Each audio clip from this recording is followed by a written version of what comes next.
yang harus disiapkan untuk laga di Osaka nanti. Kami membahasnya bersama dengan analis sepak bola Binder Singh yang telah bergabung bersama kami di Kompas Petang, dan juga sudah bergabung bersama kami Ibu Yohana Kambu, ibu dari pemain timnas Ricky Kambuaya.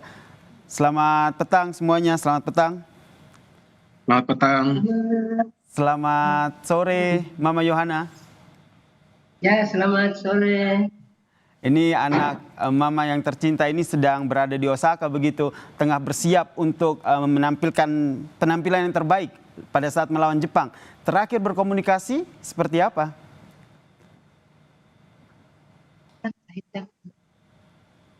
3 hari kemarin dia telepon. Itu telepon Mama, dan Vicky sampaikan bahwa Mama berdoa agar dia bertanding di Jepang bisa berhasil. 3 hari terakhir ya. Kemarin atau hari ini ada berteleponan dengan Ricky, Mama? Tidak, 3 hari kemarin. Ada Ricky ada minta doa khusus tidak, Mama? Ricky ada minta doa. Ricky ada minta doa khusus. Ya, Ricky ada minta doa khusus. Apa doa yang ingin dia ingin selalu diminta kepada Mama? Iya, dia ingin minta doa dari Mama. Mama berdoa semoga Ricky punya talenta ini terus terus bertanding. Terus Mama berdoa Tuhan pimpin dia, Tuhan jaga, Tuhan melindungi. Jadi setiap Ricky bertanding itu kan untuk Mama harus berdoa. Tapi biasanya dia bertanding, Mama tidak nonton. Nanti Mama hanya di rumah saja, Mama berdoa. Sampai nanti Ricky bertanding sudah menang. Nanti hari berikutnya itu Mama minta ini live kah ulang. Itu baru Mama bisa nonton. Mama tidak bisa nonton tapi dia bertanding. Selalu meminta doa dari ibu ya, selalu minta doa dari Mama untuk jelang pertandingan ataupun selama ini masih tetap berkomunikasi begitu dengan Ricky. Saya ke Bung Binder. Bung Binder melihat sosok Ricky Kambuaya ini seperti apa? Kemarin sudah tampil saat laga melawan Tiongkok. Saya melihat Ricky sebagai petarung ya di atas lapangan ya. Dan di pertandingan melawan China, dia merupakan pemain yang punya inisiatif untuk juga melakukan pergerakan individu dan juga pressing para pemain tim lawan, tentu dengan bantuan rekan-rekan yang lain.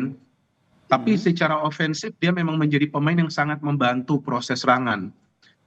Karena kan di pertandingan melawan China itu kita perlu ya pemain-pemain yang punya keberanian dalam pengambilan keputusan. Dan itulah yang dilakukan oleh Ricky sepanjang jalannya pertandingan kan, sampai dia kesulitan menyelesaikan pertandingan sehingga harus diganti. Bahkan karena Ricky lah ada penalti bagi timnas Indonesia kan, karena dia masuk itu. Dia masuk, dia pressure pemain China dan dia memaksa pemain China itu melakukan pelanggaran. Jadi ya kalau kita berbicara soal pertandingan melawan China, tentu semua orang punya penilaiannya masing-masing ya untuk pemain terbaik. Tapi saya dari awal setelah pertandingan selesai, saya sudah posting di akun IG saya, di story-nya saya sudah mengatakan di sana bahwa bagi saya man of the match adalah Ricky Kambuaya. Karena dia diberikan kepercayaan tampil dari awal, dan di round 3 ini di pertandingan melawan China itu pertama kalinya Ricky tampil dari awal sebagai starter. Dan dia menjawab kepercayaan dari pelatih. Itu sangat penting. Jadi dia menjalankan tugas dia dan dia bertanggung jawab atas setiap keputusan yang dia ambil di atas lapangan. Tentu yang kita harapkan form ini bisa lanjut ke pertandingan-pertandingan lainnya. Jadi menurut Anda saat laga melawan Jepang, Patrick Kluivert juga akan tetap menurunkan Ricky Kambuaya dari menit awal? Nah ini yang masih menjadi sebuah misteri bagi saya, karena taktiknya mau seperti apa. Seperti yang tadi saya katakan, lawan China kan Ricky ofensif. Nah apakah melawan Jepang masih mau main dengan skema yang sama, ofensif? Karena bermain away melawan tim terkuat di Asia. Meskipun Jepang kan tidak memanggil semua pemain pilar mereka. Jadi ini kembali tergantung lagi dari pelatih maunya mainnya seperti apa. Dan ada juga sekarang kan Marcelino yang sudah kembali kan. Karena kemarin itu kalau saya lihat perannya Ricky Kambuaya menjalankan perannya antara Marcelino atau Oratmangun. Kan dua-duanya absen tuh di pertandingan melawan China. Bisa juga Ricky diturunkan dari awal karena walaupun dia gak main ofensif, tapi bisa juga dia bermain sedikit bertahan kan di tengah. Memang Ricky punya kemampuan itu untuk bertahan dan menyerang sama baiknya. Oke, jadi Karena menurut Anda kemampuan tidak dia, hanya untuk ditaruh di lini menyerang begitu, tapi juga bisa ya ditaruh di tengah begitu ya? bisa juga seperti lawan Bahrain kan dia mainnya dari tengah. Kalau ditaruh di depan lagi ini kan biasa, kalau kemarin sempat ngobrol juga bahwa performanya oleh Remen ini kurang oke, kurang maksimal begitu karena tidak ada pasangannya, yaitu ada Ratmangun dan juga ada si Marcelino di situ. Sebetulnya Ole itu sulit mendapatkan peluang karena dia terlibat juga dalam proses membangun serangan. Jadi dia harus turun juga kan ke second line. Nah, masalahnya pada saat dia turun ke second line, kita tidak melihat ada pemain lain yang bisa masuk ke ruang terbuka di area pertahanan China, Mas. Nah, itu yang menjadi masalah. Jadi karakter dari Ole ini bukan menunggu bola di depan, tapi ikut terlibat dalam proses serangan. Jadi memang harus ada support yang lebih baik. Nah, biasanya yang support itu kan adalah antara Marcelino ataupun Ragnar kan. Oke, Nah, yang jadi diharapkan yang ingin saya tanyakan ke Bung Binder ini, ketika nanti ada Marcelino di sana kemudian disandingkan dengan Ratmangun dan juga oleh Romeni di lini serang begitu. Kalau posisinya Ricky Kambuaya ini bisa berada di lini tengah menurut Anda? Iya bisa, karena lawan Bahrain juga dia bermainnya kan di tengah. Bisa juga dia bermain di tengah karena kan biasanya Tom Hay juga tidak bermain full kan. Dia biasanya diganti setelah menit ke-70 kan, bisa juga dia bermain di tengah. Tapi kan melawan Jepang kan Ragnar juga tidak akan bermain kan, absen kan. Marcelino akan turun. Oke, saya ke Mama Yohana dulu. Mama, saya lihat di belakang Mama itu ada foto ya. Itu foto Ricky Kambuaya, bisa ditunjukkan?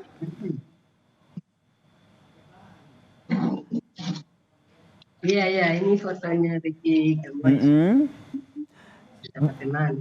Coba Mama ceritakan dulu, itu foto Mama yang pasang atau memang Ricky yang taruh di situ? Ricky yang taruh di sini.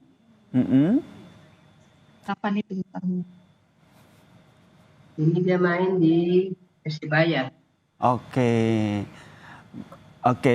Kalau dari Mama sendiri sebagai orang tua melihat talenta ataupun bakat dari Ricky ini sejak kecil atau bagaimana Mama? Waktu itu dia bersama dia punya kakak dari adik. Mereka selalu sekolah kalau pulang. Orang pokoknya itu harus main-main bola-bola kecil.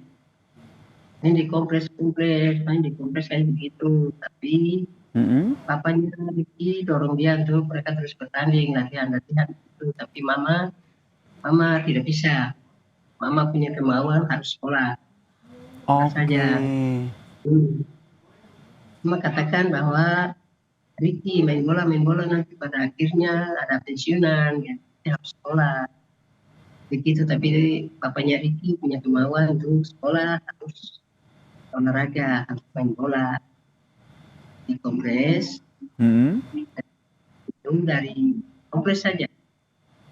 Nanti dia berangkat main pertama, dia 2 toh. Dia 2 di Mojokerto. Oke, jadi waktu kecil suka main bola tapi tetap harus sekolah dulu ya, diselesaikan begitu. Baru bisa menjadi pemain bola profesional seperti sekarang. Sekarang Mama melihat Ricky Kambuaya sudah menjadi salah satu pemain timnas, kemudian ini nanti akan laga melawan Jepang. Apa yang menjadi kebanggaan dari Mama? Ya, itu Mama bangga sekali dan Mama bersyukur kepada Tuhan. Sebab bukan itu kebetulan, tapi itu adalah suatu talenta yang Tuhan kasih. Baik. Saya ke Bung Binder. Bung Binder, kalau kita lihat ini apa yang disampaikan oleh Patrick, oleh PSSI, yaitu Ketum PSSI Erick Thohir yang bilang timnas Indonesia akan bermain all out begitu. Anda membacanya all out di sini seperti apa? Ya, all out-nya artinya bermain sebaik mungkin. Bermain sebaik mungkin dan bermain lepas. karena kan sudah dipastikan lolos ke round 4. Mm-mm. Tapi seperti yang juga saya jelaskan sebelumnya dengan Anda di Kompas TV, bahwa pertandingan lawan Jepang itu kan bukan uji coba atau bukan formalitas. Mm-mm. Ya, jadi apa yang dikatakan oleh Ketua Umum PSSI Pak Erick Thohir ya betul. Harus all out artinya tetap mainnya serius. Kalau soal strategi itu kan kita perlu menunggu dari Patrick Kluivert mau main strateginya seperti apa. Pertimbangannya banyak kalau mau main menyerang, ya kan?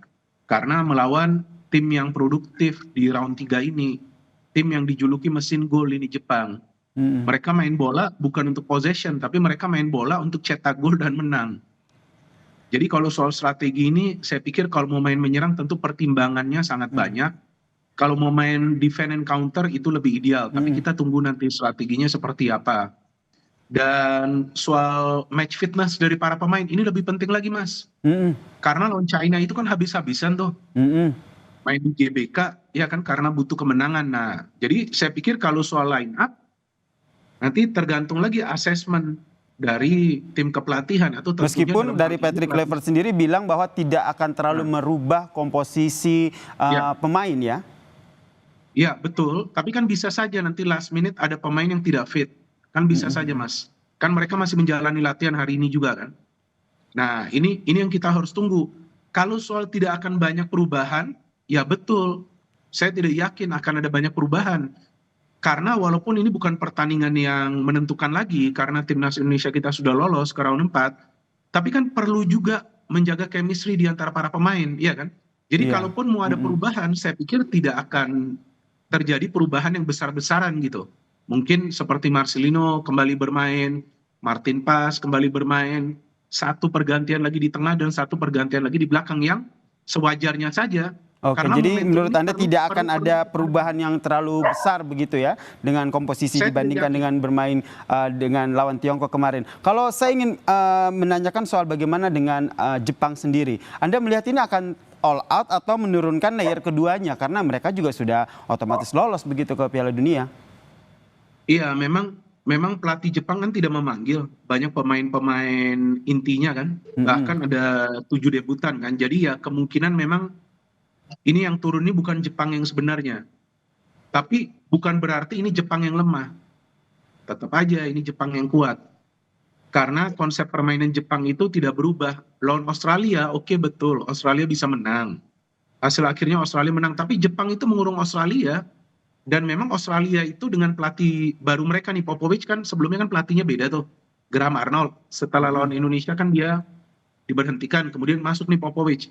Nah, strategi Popovich ini memang bertahan counter. Seperti yang mereka lakukan lawan timnas kita tuh. Waktu mereka menang telak kan banyak counter. Jadi memang Australia ini pintar dalam bertahan. Sehingga mereka kebobolan. Nah, artinya kalau kita berbicara soal peluang dari timnas Indonesia kita lawan Jepang besok sore, kalaupun mau main defensif, bertahannya itu harus benar. Dan tidak boleh ada kesalahan sama sekali. Ini yang harus dijaga. Kalau bisa mencontoh apa yang dilakukan Australia, pada saat bermain di Jepang juga, kan Australia menahan imbang. 0-0. Dan pada saat itu kan Jepang turun full tim. Mereka mainnya sama. Bertahan, counter. Jika timnas kita bisa mencontoh permainan dari Australia, walaupun materi pemain kita beda dengan Australia, bisa saja timnas Indonesia kita mencuri poin. Dan kalau kita lihat lini bertahan kita juga cukup oke begitu. Tapi kalau kita berbicara soal penjaga gawangnya nih, kalau menurut Anda akan kembali menurunkan Martin Pas atau Emil Audero yang kemarin juga sudah membuktikan performanya saat melawan Tiongkok? Saya pikir tetap Martin Pas ya, Mas. Karena dia kan kiper utama ya. Jadi saya pikir tetap akan Martin Pas yang diturunkan, dan memang Emil tidak kebobolan, tapi kalau saya melihat di babak pertama ada 1-2 kesalahan yang dia lakukan yang kemudian bisa dia recover ya. Jadi saya pikir kalau soal ketenangan memang Martin Pas lebih unggul, tapi ya nanti kita lihat jika Kluivert memilih mainkan Emil Audero juga, ya itu nanti adalah keputusan dari pelatih. Tapi logisnya yang dimainkan kembali adalah Martin Pas karena dia kiper number 1 dari timnas Indonesia. Kita nantikannya seperti apa starting 11 yang nantinya akan dipilih oleh Patrick Kluivert. Ini biasanya sejam sebelum pertandingan nih baru kita lihat nih siapa aja nih starting 11 yang akan diturunkan oleh Patrick Kluivert. Yang jelas Bung Binder maupun Mama Yohana tetap berharap ya Timnas Indonesia akan memberikan penampilan yang terbaik dan juga menang saat laga esok hari. Terima kasih Bung Binder dan juga Mama Yohana telah bergabung bersama kami di Kompas Petang. Salam sehat semuanya.